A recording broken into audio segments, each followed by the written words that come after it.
ಗುರುಮುಖೇನ ಮಂತ್ರ ಜಪ ತಗೊಳ್ದೆ ಮಂತ್ರ ಜಪಗಳನ್ನ ಮಾಡಿ ಅಥವಾ ಅವ್ರಿಗೆ ಗೊತ್ತಿಲ್ಲದೆ ಯಾವುದೋ ಒಂದು ಪುಸ್ತಕದಲ್ಲಿ ಓದಿ ಹೇಳಿ ಅವರೇ ಗುರು ಅಂತ ಅನ್ಕೊಂಡು ಜಪ ಮಾಡಿ ನಿಮ್ಗೆ ಯಾವುದೇ ರೀತಿಯ ಬದಲಾವಣೆಗಳು ಜೀವನದಲ್ಲಿ ಆಗಿಲ್ಲ ಅನ್ನೋರಿಗೆ ಈ ವಿಡಿಯೋ. ಯಾಕಾಗೋದಿಲ್ಲ ಗೊತ್ತಾ?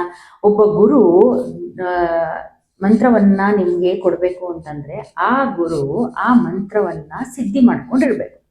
ಆ ಸಿದ್ಧಿ ಅವನ ದೇಹದಲ್ಲಿ, ಅವನ ಮನಸ್ಥಿತಿನಲ್ಲಿ, ಅವನ ಸೋಲಲ್ಲಿ ಇರಬೇಕು. ಆ ದೇವತೆ ಅವರಿಗೆ ಅನುಗ್ರಹ ಮಾಡಿರ್ಬೇಕು. ಹಾಗಾದಾಗ ಮಾತ್ರ ಬೇರೆ ಅವರಿಗೆ ಅದನ್ನು ಕೊಟ್ಟಾಗ, ಶಿಷ್ಯಂದ್ರಾಗಿರ್ಬೋದು ಅಥವಾ ಬೇರೆ ಒಳ್ಳೆ ಕಾರ್ಯಗಳಿಗೆ ಕೊಟ್ಟಾಗ ಆಗಿರ್ಬೋದು, ಸ್ವಲ್ಪ ದಿನದಲ್ಲೇ ನಿಮಗೆ ಅದರ ಪ್ರಭಾವ ಅರ್ಥ ಆಗುತ್ತೆ. ಪ್ರಭಾವ ನಿಮ್ಮ ಜೀವನದಲ್ಲಿ ಬಿದ್ದು ನಿಮ್ಮ ಜೀವನದಲ್ಲಿ ಎಲ್ಲ ರೀತಿಯ ಬದಲಾವಣೆಗಳನ್ನು ನೀವು ನೋಡಕ್ಕೆ ಸಾಧ್ಯ.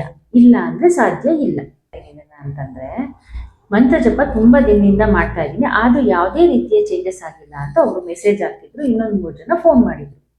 ಗುರುಗಳ ಹತ್ರ ಹೋಗಿ ನೀವು ಮಂತ್ರ ಯಾರ ಹತ್ರ ತಗೊಂಡಿರ್ತೀರಲ್ಲ ಅವ್ರ ಹತ್ರ ಹೋಗಿ ಕೇಳಿ, ಯಾಕೆ ಇದು ನನಗೆ ಇಷ್ಟು ದಿನದಲ್ಲೇ ನನಗೆ ಸಿದ್ಧಿ ಆಗ್ಬೇಕಿತ್ತಲ್ಲ, ಯಾಕೆ ಸಿದ್ಧಿ ಆಗಿಲ್ಲ ಅಂತ. ಸಿದ್ಧಿ ಆಗ್ಬೇಕು ಅಂತಂದ್ರೆ ಅದಕ್ಕೆ ಬರೀ ಮಂತ್ರ ತಗೊಂಡ್ರೆ ಸಾಲೋದಿಲ್ಲ, ಮಂತ್ರ ಜಪ ಮಾಡಿದ್ರೆ ಸಾಲೋದಿಲ್ಲ. ಅದಕ್ಕೆ ಆದಂತಹ ಕೆಲವೊಂದು ಅದಕ್ಕೆ ಮುಂಚೆಗೆ ಮಾಡ್ಬೇಕಾಗಿರಂತಹ ಕೆಲವು ಪ್ರಕ್ರಿಯೆಗಳು ಇದ್ದಾವೆ. ಆ ಪ್ರಕ್ರಿಯೆಗಳನ್ನು ಮಾಡಿದಾಗ ಮಾತ್ರ ನಿಮ್ಗೆ ಮಂತ್ರ ಪ್ರತಿಫಲವಾಗಿ ನೀಡೋದಕ್ಕೆ ಸಾಧ್ಯ. ಇಲ್ಲ ಅಂತಂದ್ರೆ ಯಾವುದೇ ರೀತಿಯ ಸುಮ್ಮನೆ ಕೂತ್ಕೊಂಡೆ ನಾನು ಮಂತ್ರದ ಮಣಿ ಜಪ ಮಾಡಿದೆ, ಜಪ ಲಿಸ್ಟ್ ಮಾಡಿದೆ ಅಂತಂದ್ರೆ ಯಾವುದೇ ಪ್ರಯೋಜನಗಳು ಇಲ್ಲ. ಕೆಲವೊಂದು ಉಸಿರುಗಳಲ್ಲಿ ಬದಲಾವಣೆ ಆಗ್ಬೇಕಾಗತ್ತೆ, ಕೆಲವೊಂದು ನೀವು ಮಾಡ್ಬೇಕಾಗಿರಂತ ಕಾರ್ಯಗಳು ಕೆಲವೊಂದಿರುತ್ತೆ. ಅದನ್ನೆಲ್ಲ ಮಾಡಿಕೊಂಡು ನೀವು ಜಪ ಕೂತಾಗ ನಿಮ್ಗೆ ಸಿದ್ಧಿಗಳ ಅನುಭವ ಆಗುತ್ತೆ, ನಿಮ್ಗೆ ದೇವತೆಗಳ ಅನುಭವ ಆಗುತ್ತೆ. ಇಲ್ಲ ಅಂತಂದ್ರೆ ನೀವು ಲಕ್ಷ ಅಲ್ಲ, ಕೋಟಿ ಅಲ್ಲ, ಎಷ್ಟೇ ಜಪ ಮಾಡಿ, ಎಷ್ಟೇ ನೀವು ಅದಕ್ಕೆ ಸಮಯ ಕೊಟ್ಟರು ಅದು ನಿಮ್ಗೆ ಯಾವುದೇ ರೀತಿಯ ಪ್ರಯೋಜನಕ್ಕೆ ಬರೋದಿಲ್ಲ. ಇದು ಸತ್ಯ. ಯೋಚನೆ ಮಾಡಿ. ಗುರುಗಳನ್ನ ಆಯ್ಕೆ ಮಾಡ್ಕೊಳ್ಳೋದಕ್ಕೆ ಮುಂಚೆ ನಿಮಗೆ ಗೊತ್ತಿರೋ ಅಂತಹ ಪ್ರಶ್ನೆಗಳನ್ನ ಅವ್ರನ್ನ ಮುಂದೆ ಇಡಿ. ನಿಮಗೆ ಸಮಂಜಸ ಅನಿಸ್ಬೇಕು ಆ ಉತ್ತರಗಳು.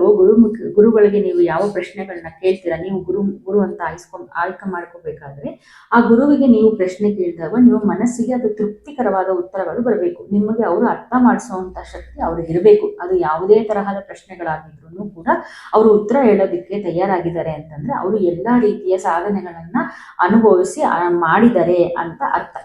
ಅವರು ಉತ್ತರಗಳು ಕೊಡ್ತಾ ಇಲ್ಲ ನಿಮ್ಗೆ, ಅವರು ಉತ್ತರಗಳಿಂದ ತಪ್ಪಿಸ್ಕೊಳ್ಳೋದಕ್ಕೋಸ್ಕರ ನಿಮ್ಗೆ ಬೈತಾರೆ, ನಿಮ್ಮಲ್ಲಿ ಮಾತಾಡೋಕ್ಕಾಗೋದಿಲ್ಲ, ಮಾತಾಡಲ್ಲ, ಇಲ್ಲ ನೀನು ಸರಿ ಮಾಡಿಲ್ಲ, ನೀನು ಜಪನ ಸರಿಯಾಗಿ ಮಾಡಿಲ್ಲ ಅಂತ ಅನ್ಸುತ್ತೆ, ಇಲ್ಲ ನಿನ್ ಕರ್ಮ ಸರಿಗಿಲ್ಲ ಅಂತ ಅನ್ಸುತ್ತೆ, ಅದಕ್ಕೆ ನಿನ್ಗೆ ಜಪ ಅನುಷ್ಠಾನ ಆಗಿಲ್ಲ, ಈ ತರ ಎಲ್ಲ ಗುರುಗಳು ಹೇಳ್ತಾ ಇದ್ದಾರೆ ಅಂತಂದ್ರೆ ಅದು ಅವರು ಗುರುವಾಗಿ ನಿಂತ್ಕೊಳ್ಳೋಕೆ ಸಾಧ್ಯ ಇಲ್ಲ. ಅಂದ್ರೆ ಗುರು ಅಂದ್ರೆ ನಿಮ್ಮ ಕೈ ಹಿಡ್ದು ಮಗು ತರ ಕರ್ಕೊಂಡು ಹೋಗೋರೆ ಗುರುಗಳು.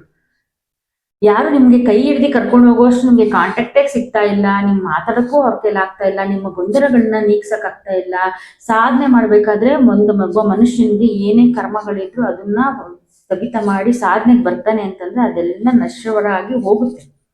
ಅದಕ್ಕೆ ಸ್ವಲ್ಪ ಕಷ್ಟಗಳು ಬರುತ್ತೆ, ಇಲ್ಲ ಅಂತ ಹೇಳಲ್ಲ ನಾನು. ಸಾಧನೆ ಮಾಡೋರಿಗೆ ತುಂಬಾ ಹೆಚ್ಚು ಸಾಧನೆ ಮಾಡೋರಿಗೆ, ಆದ್ರೆ ಅದನ್ನ ನಿಗ್ರಹಿಸಿ ಗುರುವಾದವರು ಯಾವ ರೀತಿ ನಿನಗೆ ತೊಂದರೆಗಳು ಬರ್ತಾ ಇದೆ, ನಿನ್ನ ದೈಹಿಕವಾಗಿ ಆಗಿರ್ಬೋದು, ಮಂತ್ರ ಜಪ ಮಾಡ್ಬೇಕಾದ್ರೆ ಕೆಲವೊಂದು ತೊಂದರೆಗಳು ಬರುತ್ತೆ, ಮಾನಸಿಕವಾಗಿ ಯಾವುದೇ ಒಂಥರ ವಿಚಲಿತವಾಗ್ಬೋದು, ಅದನ್ನೆಲ್ಲ ಹೇಗೆ ನಿಗ್ರಹಿಸ್ಬೇಕು ಅಂತ ಹೇಳ್ಕೊಡೋನು ಮಾತ್ರ ಗುರುವಾಗಿರ್ತಾನೆ.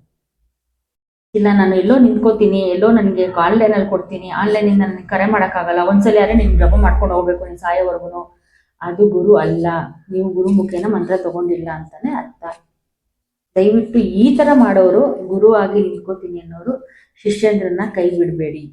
ಅವ್ರಿಗೆ ಏನೇ ಗೊಂದಲಗಳಿದ್ರು, ಏನೇ ತೊಂದರೆಗಳು ನೀಗ್ಸಕ್ಕಾಗೋಷ್ಟು ನೀವು ಅವರ ಕಾಂಟ್ಯಾಕ್ಟ್ ಅಲ್ಲಿ, ಅವರ ಸಂಪರ್ಕದಲ್ಲಿ ಇದ್ದು ದಯವಿಟ್ಟು ಅವ್ರನ್ನ ನಡೆಸ್ಕೊಂಡು ಹೋಗಿ. ಅರ್ಧಕ್ಕೆ ಕೈ ಬಿಟ್ರೆ ಆ ಜೀವಗಳು ಏನೂ ಗೊತ್ತಿಲ್ದಿರೋಂತಹ ಜೀವಗಳು, ಸಾಧನೆ ಮಾಡಕ್ಕೆ ಅಂತ ಹೋಗಿರೋ ಜೀವಗಳಿಗೆ ಮತ್ತೆ ನಾವು ಸಾಧನೆ ಮಾಡ್ಬೇಕು ಅಂತ ಅನ್ಸೋದೇ ಇಲ್ಲ. ಸತ್ಯವಾಗಿರೋದನ್ನ ಬಿಟ್ಬಿಡ್ತಾರೆ ಅಲ್ವಾ. ದಯವಿಟ್ಟು ಇದನ್ನ ನೀವು ಅರ್ಥ ಮಾಡ್ಕೊಳ್ಳಿ, ಶಿಷ್ಯರಾದಂಥವ್ರು ನೀವು ಅರ್ಥ ಮಾಡ್ಕೊಳ್ಳಿ. ಸಾಧನೆಗಳನ್ನ ಮಾಡಿ. ಸಾಧನೆ ಸರಿಯಾದ ದಾರಿಯಲ್ಲಿ ಮಾಡಿದಾಗ ಸರಿಯಾದ ಪ್ರತಿಫಲ ಖಂಡಿತ ಭಗವಂತ ಕೊಟ್ಟೇ ಕೊಡ್ತಾನೆ. ನಮ್ಮ ಸನಾತನ ಧರ್ಮ ಸಮೃದ್ಧವಾದಂತಹ ಸನಾತನ ಧರ್ಮ ಎಲ್ಲ ರೀತಿಯಲ್ಲೂ ಸಮೃದ್ಧವಾಗಿದೆ.